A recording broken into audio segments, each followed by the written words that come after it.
시편 1편 2절을 보면 오직 여호와의 율법을 즐거워하여 그 율법을 주야로 묵상한다 는 말씀이 있습니다.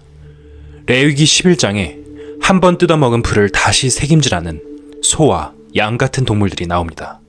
성경에서는 그런 동물들을 정결한 동물이라고 했습니다.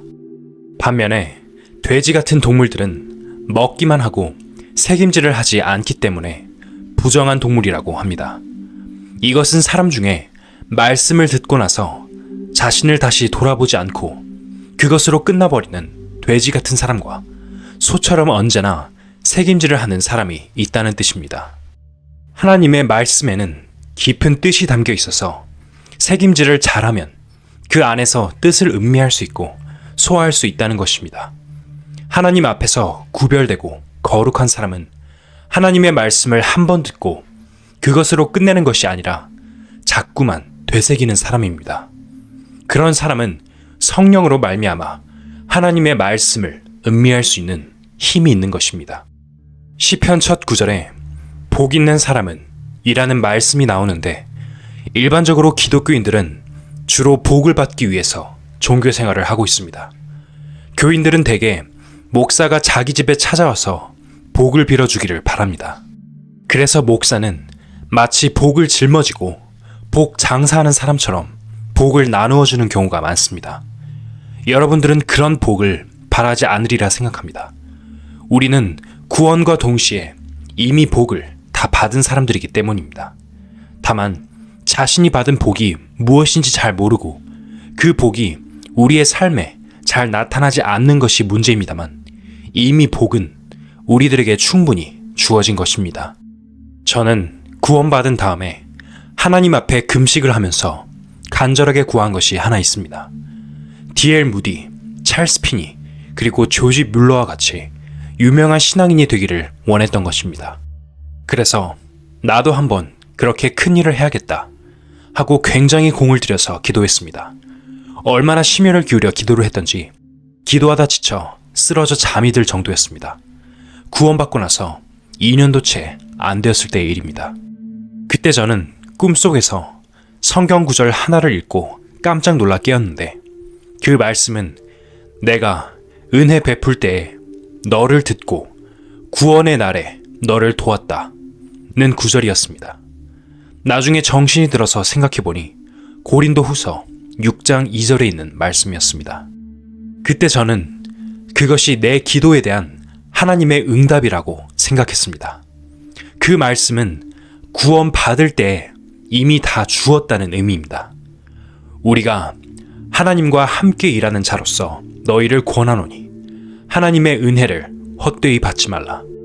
가라사대 내가 은혜 베풀 때에 너를 듣고 구원의 날에 너를 도왔다 하셨으니 보라 지금은 은혜 받을 만한 때요 보라 지금은 구원의 날이로다.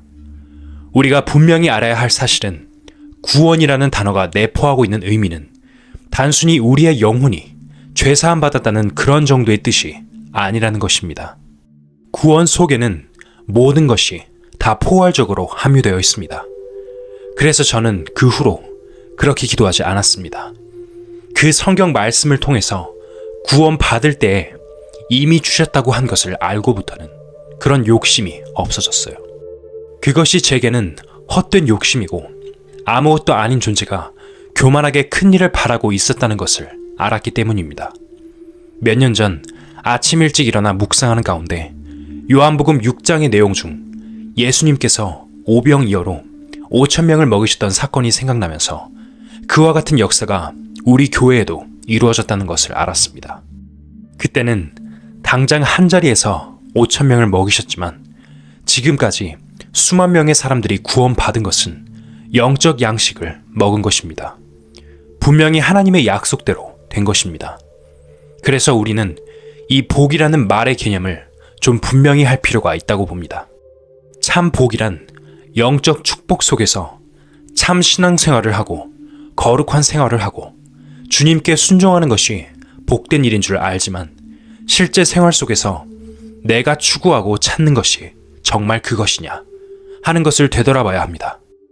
물질이나 명예와 같은 세상 것에 생각이 더 기울어져 있다면 실제로는 세상 복을 원하는 사람인 것입니다.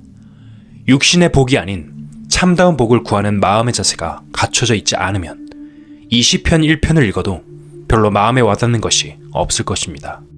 믿음의 축복이라든지 영적 축복을 받을 마음이 없으면 읽어도 아무 감동 없이 그냥 지나갈 수밖에 없는 것입니다.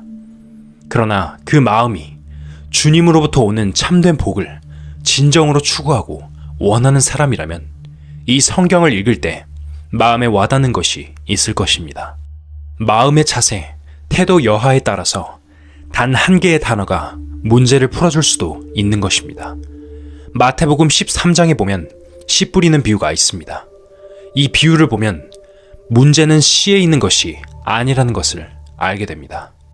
길가에 떨어진 씨나 가시밭에 떨어진 씨나 돌밭에 떨어진 씨나 옥토에 떨어진 씨나 씨는 똑같은 것입니다. 문제는 마음의 상태입니다. 마음의 상태에 따라 열매를 맺는다든지 못 맺는다든지 상황이 완전히 달라지지 않습니까? 복 있는 사람은 이라고 했는데 사실 우리는 이 복을 받은 사람들입니다. 구원을 받을 때 이 복이 우리에게 주어진 것입니다. 이미 허락된 것이고 약속된 것이며 구원 속에 포함되어 있는 것입니다. 우리가 복 받은 것처럼 생각이 안 되고 별로 귀하다는 생각이 안 드는 것이 문제입니다. 고린도후서 4장 7절에 우리가 이 보배를 질그릇에 가졌으니 이는 능력의 심이 큰 것이 하나님께 있고 우리에게 있지 아니함을 알게 하려 함이라 는 말씀이 있습니다. 깨지면 아무것도 아닌 이 질그릇 같은 육체 안에 굉장한 보배가 들어있는데 우리는 그것이 보배라는 생각을 계속 갖지 못하고 오히려 구원받은 것을 대수롭지 않게 생각하는 것입니다.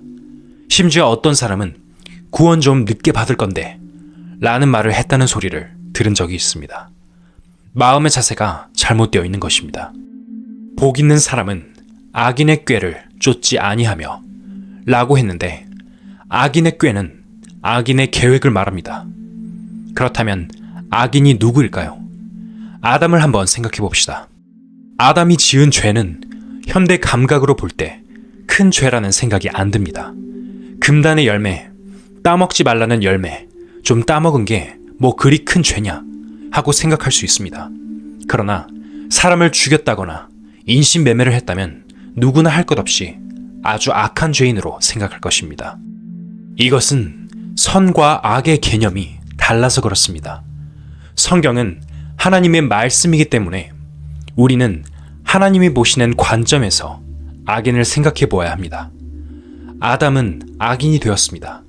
왜 악인이 되었느냐 하면 사탄의 말이 아담 속에 들어가서 하나님께 불순종하게 되었기 때문입니다.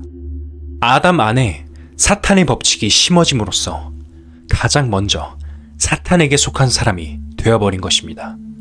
정확하게 말하자면 구원받지 못한 사람은 다 악인에 속해 있습니다.